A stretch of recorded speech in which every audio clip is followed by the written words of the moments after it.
네, 안녕하세요. 테크한스입니다. 이번 시간은 미국에서 가장 유망한 베스트 잡 50개에 대한 이야기를 하려고 합니다. 여기에 있는 직업들이 IT 이외의 직업들도 있기 때문에 이 50개 베스트 잡 중에서 IT 관련된 직종만 잠깐 리뷰를 해보려고 합니다. 네, 기준은 2020년이고요. 제가 일단 이제 한국이 아니라 미국을 기준으로 선정한 이유는 아무래도 이런 직종에 대한 트렌드는 한국보다는 미국이 조금 더 트렌드라든지 이런 뭐랄까 그 앞서가는 그런 부분들이 있어서 우리나라와 사정이 다를 수는 있지만 이게 뭐 몇 개월 후에 우리나라에도 이제 영향을 줄 수가 있는 거기 때문에 그래서 또 미국 기준으로 한번 알아봤습니다. 우리나라 실정과 좀 다른 부분도 있지만 유사한 부분도 많이 있다는 것을 알아주시면 좋을 것 같습니다. 네.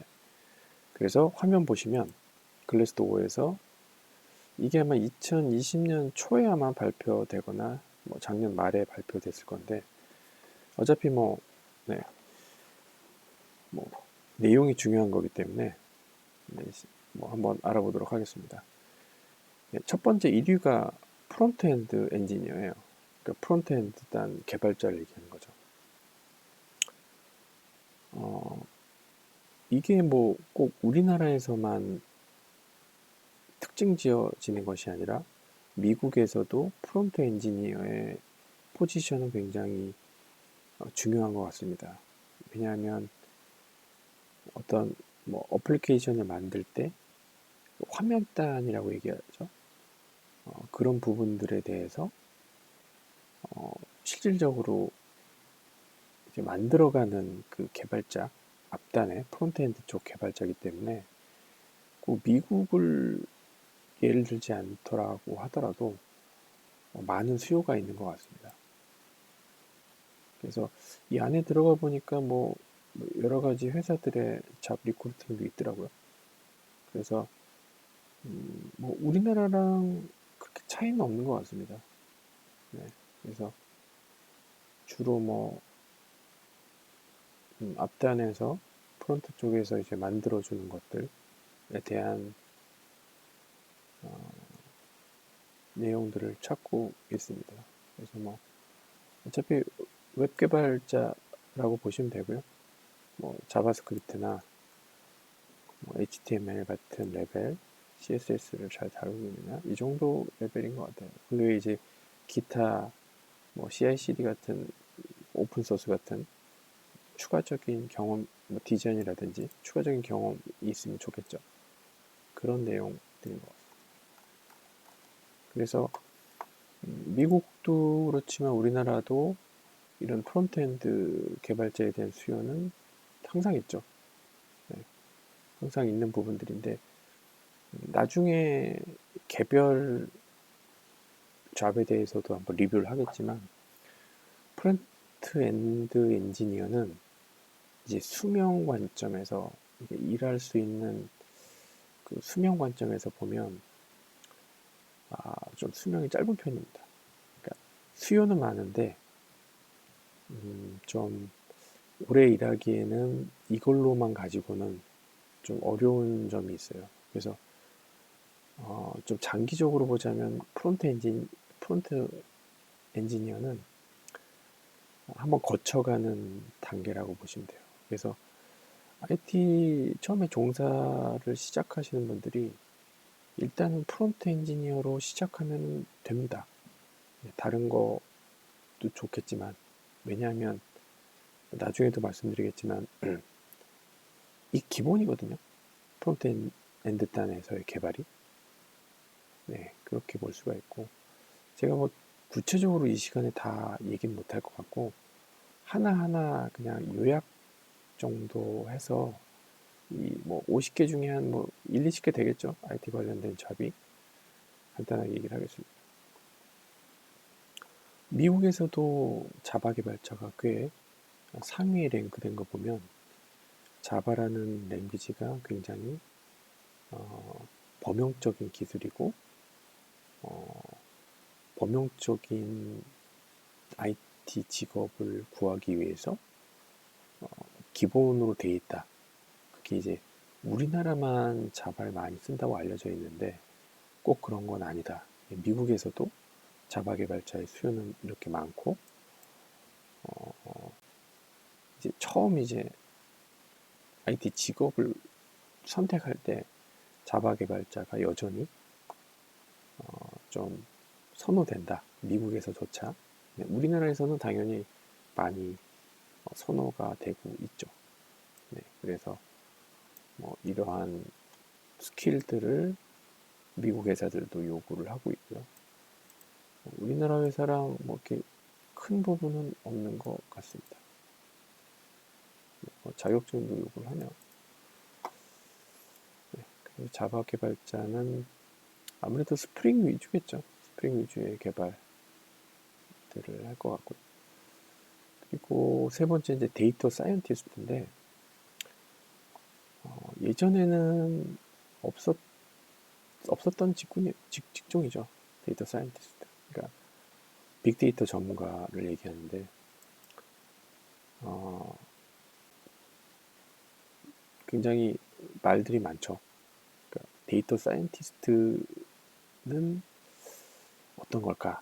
라고 보면 데이터를 분석해서 어떤 가치 있는 정보를 만들어내는 것, 예측 데이터를 만들어내는 것.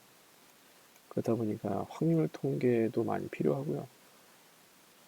데이터 베이스 전문가뿐만이 아니라 어떤 그 머신러닝 기술을 이용해서 예측하고 분석하고 시각화까지 할 수 있는 그런 것들을 많이 요구를 합니다.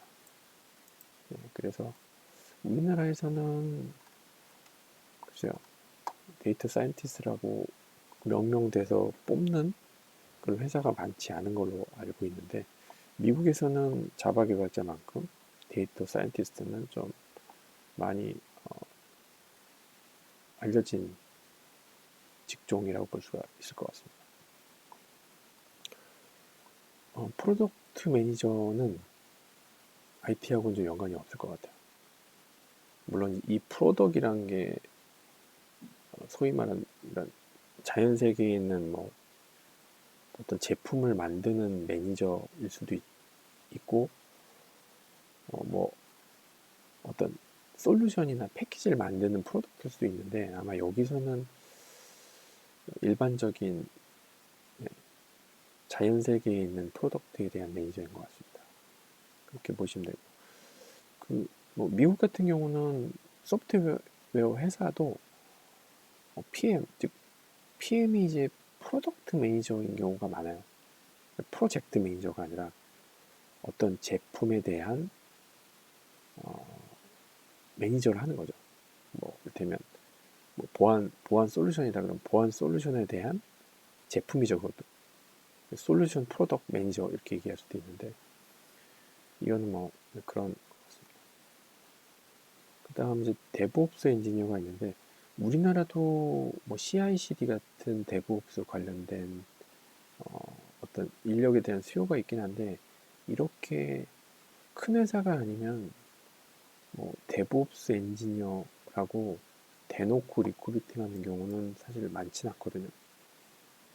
그래서 아마 이건 어떤 형상 관리나 배포와 관련된 인력들이겠죠.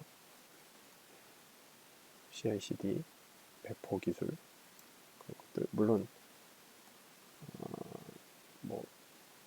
사실 SE 영역일 수도 있을 것 같아요.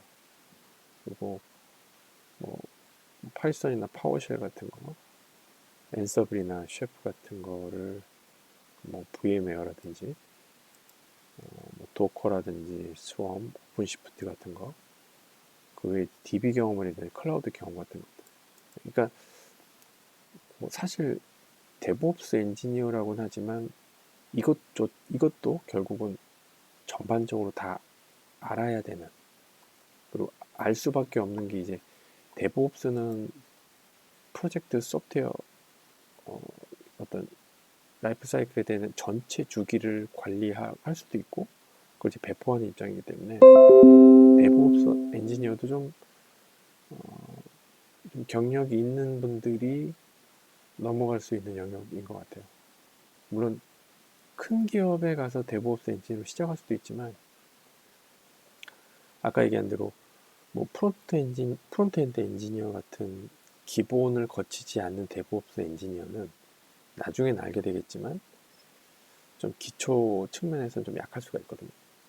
그런 부분들이 있고 근데 좀 시간이 좀 많이 걸리는 것 같아서 좀 빨리빨리 진행하겠습니다. 데이터 엔지니어는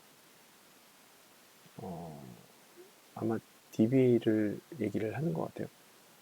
그래서 데이터 사이언티스트와는 좀 다르게 전통적인 DBA의 역할이 데이터 엔지니어다라고 보시면 될 것 같아요. 뭐 SQL 서버라든지 오라클에 대한 어떤 지식들 그리고 뭐 PLSQL이나 그런 것들에 대한 내용인 것 같습니다. 물론 SQL 튜닝이나 직접적으로 뭐 백업이라든지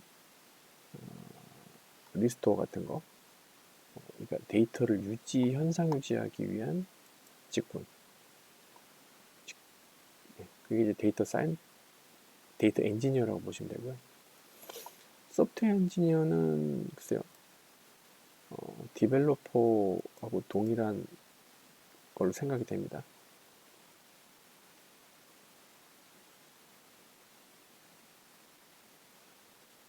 네. 그래서 전체적으로 어떤 개발을 하는 데 있어서 그런 능력들 그리고 뭐, 와스 컨테이너나 레스트 API 같은 거 또는 이제 패턴들 같은 거 구축하는 데 필요한 것들 네. 그런 약간 데브옵스하고도 유사한 용어인 것 같은데 좀 더 범용적인 그러니까 데브옵스는 어떻게 보면 형상 관리나 배포만 담당하다고 보면 소프트웨어 엔지니어는 조금 더 비슷한 포지션이지만 개발부터 데브옵스까지 다 총괄하는 그런 엔지니어까지 시스템 엔지니어까지 포괄하는 정도의 수준이 아닐까 생각됩니다. 네. 그리고 왜 BD 같은 경우는 이제 마케터인 거고요. 오퍼레이션 매니저. 특이한 게 이제 외국에서는 세일즈포스를 많이 쓰다 보니까 이게 세일즈포스가 CRM 패키지지 않습니까? 근데 세일즈포스 안에도 그 CRM을 개발하기 위한 개발 툴킷이 있어서 이거와 그러니까 어떻게 보면 패키지 소프트웨어 개발자죠. 그런 거를 이제 따로 뽑기도 하네요. 워낙 세일즈포스가 많이 알려져 있고 우리나라에서는 인하우스 개발 많이 하는데 외국에서는 이렇게 패키지성 소프트웨어를 많이 사용합니다. 그래서 세일즈포스닷컴에서 사용하는 개발 툴킷을 사용할 수 있는 개발자들을 뽑는 것이겠죠. 이게 제가 전에도 말씀드렸듯이 제품에 디펜던트한 개발 환경인 거죠. 뭐 셉 R3처럼 ERP 패키지처럼 ERP 패키지 내에 있는 개발 툴킷을 만들듯이 세일즈포스도 그 패키지에 맞는 개발 툴킷을 세일즈포스에서 만들었고 그것에 대해서 이제 개발자를 뽑는 거겠죠.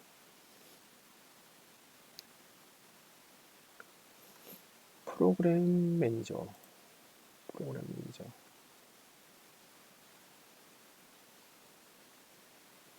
이거는 글쎄요.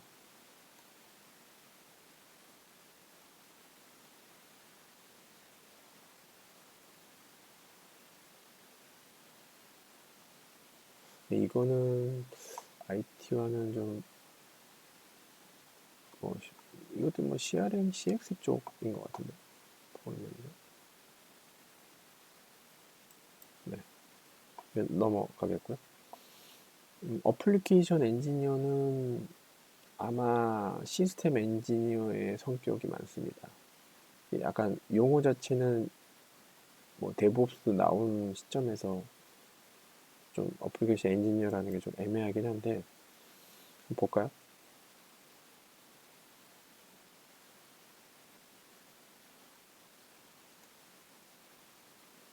뭐 이건 사실은 뭐 모든 회사가 다 그러니까 리크루팅한 내용들인데 어차피 가장 상단에 있는 걸 지금 보고 있는데 유사한 내용일 것 같아요. 회사마다 다르긴 하겠지만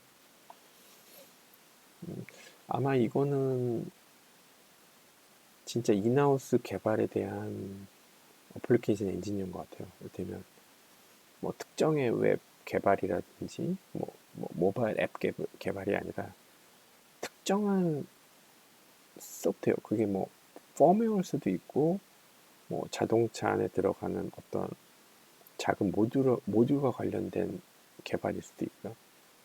뭐 그런 것 같아요. 약간 어떤 하드웨어를 기반으로 한 그 위에 얹어져 있는 뭐 제어 프로그램일 수도 있고 그런 어플리케이션들을 말하는 것 같아요. 이건 조금 범용적이기보다는 그러니까 주로 음, 기술들이 뭐 C가 많이 들어가거나 뭐 어셈블리 같은 걸 이용해서 약간 펌웨어일 수도 있을 것 같아요. 드라이버 개발이라든지 네, 그런 부분들인 것 같습니다. 사실 어플리케이션 엔지니어도 전문성을 가지면 오래 일할 수도 있을 것 같은데 뭐 워낙 이쪽이 어렵게 말하면 훨씬 더 어렵거든요. 이쪽은 뭐 회로 설계와 관련된 제어 부분도 있을 테고 되게 다양한 훨씬 더 다양한 영역이 있을 텐데 범용적이진 않을 수도 있어요. 그래서 조금 뭐 조심할 필요도 있을 것 같습니다. 그러니까 자기가 이제 영역이 명확하지 않다면 조금 예, 고려를 많이 해야 될 것 같습니다. 뭐 프로젝트 매니저는 워낙 용어 자체가 다양하게 쓰여서 이게 뭐 IT와 관련된 게 아닐 수도 있거든요. 그래서 뭐 어차피 프로젝트 매니저라는 게 특정의 프로덕이나 프로젝트가 있었을 때 그거를 관리하고 계획하고 컨트롤하고 코디네이트하고 그리고 종료하는 그런 매니징을 하는 거기 때문에 어떤 분야에서든지 다 쓰일 수가 있겠죠. 그래서 좀 이 프로덕트 매니저는 외국에서는 좀 익숙한 용어인데 우리나라에서는 좀 일반적인 IT 프로젝트 매니저, PM이나 PL 같은 거를 의미하는데 여기서의 미국에서의 프로젝트 매니저는 좀 성격이 다를 수도 있습니다. 시스템 엔지니어가 있네요. 시스템 엔지니어가 이제 어드민이죠. SE라고 하는 어드민인데 주로 이제 서버 관리하고 서버가 뭐 몇백 대 뭐 이런 걸 관리하는 역할일 수도 있고요. 뭐 IDC에서 일할 수도 있고 뭐 기업 전산실에서도 일할 수 있고 물론 개발 능력이 있으면 좋겠죠. 그런 내용들이고 네. 은근히 시스템 엔지니어는 서티 즉 자격증을 많이 요구하는 경우도 좀 많이 있습니다.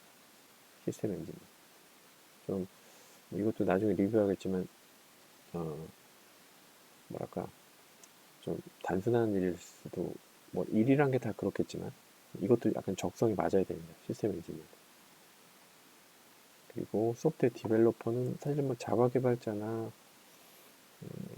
소프트웨어 엔지니어링이나 소프트웨어 디벨로퍼나 거의 유사한 개념인데 미국에서도 이런 용어가 좀 혼재되어 있는 것 같아요.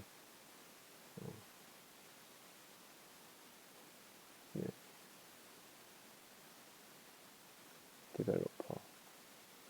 뭐 어떤 시스템을 만들 때 뭐 근데 이게 이제 언어의 뭐 자바 개발자들처럼 언어에 디펜던트한 게 아니라 전반적인 걸 다 아우를 수 있는 부분들인 것 같은데, 근데 역시도 회사마다 MS 플랫폼이냐 아니면 자바와 같은 오픈 플랫폼이냐에 따라서 많이 나눠지는데, 여기서도 이제 채용할 때 소프트웨어 개발자지만 실제 그 요구되는 거는 이제 MS 플랫폼 쪽이죠.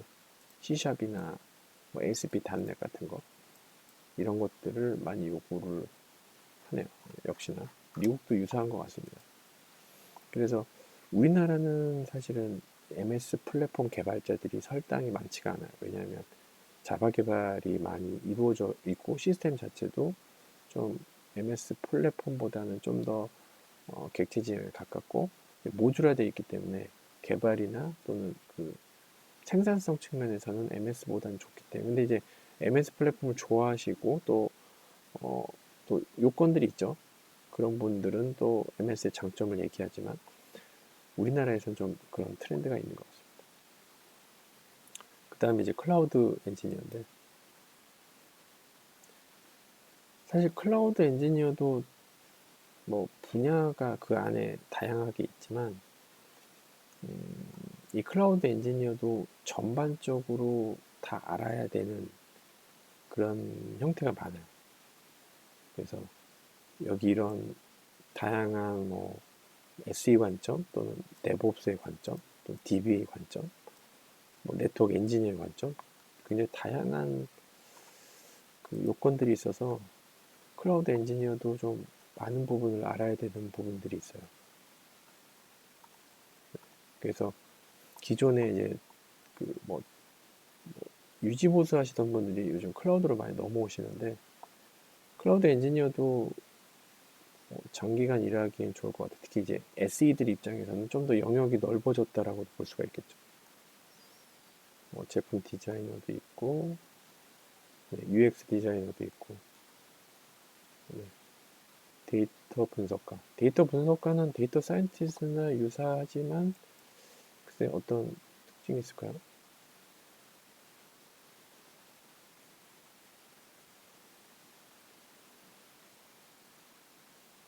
네, 역시나 데이터 분석인 것 같아요. 데이터 사이언티스트나 유사하지만 좀 더, 어, 좀 더 협소한 개념인 것 같아요. 어떤 툴을 기반으로 한 또는 특정 데이터에 대한 분석만을 하는 그런 예전의 관점에서, 그러니까 데이터 사이언티스트보다 좀 작은 개념에서의 분석가인 것 같습니다. 그리고 네트워크 엔지니어. 근데 여기 또 특징적인 거는 베스트 50 조합인데 시큐리티 쪽, 보안 쪽은 없네요. 네트워크 엔지니어도 좀 하위에 위치해 있고요. 그러니까 어떻게 보면 IT 쪽에서 이제 네트워크 쪽은 좀 순위에서 많이 밀리는 경향이 있고, 역시나 CCNA나 CCNP를 요구를 하고 있죠.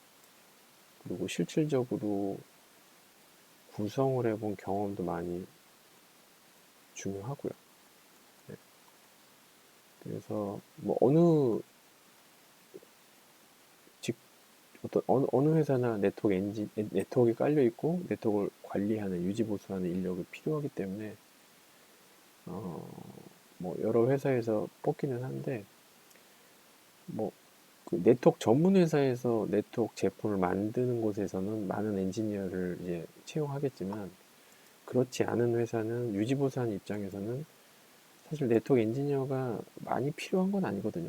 뭐, 뭐 많으면 2명, 1명 정도면 충분하기 때문에 저번에도 말씀드렸듯이 이제 보안 전문가와 마찬가지로 네트워크 엔지니어는 조금 뭐랄까 그 포지션이 조금 작아요. 일반 개발자들에 비해서. 그런 것들을 좀 감안해서 처음에 이제 어떤 IT도 분야가 많으니까 어떤 거를 할까에 대한 선택을 할 때 이렇게 미국 기준으로 한번 보시면, 어차피 우리나라도 미국을 따라가니까 좀 많은 도움이 될 것 같습니다. 네. 그래서 추후에 개별되는 그 조합에 대해서도 한번 리뷰를 한번 해보도록 하겠습니다. 네, 오늘은 여기까지 하겠습니다. 감사합니다.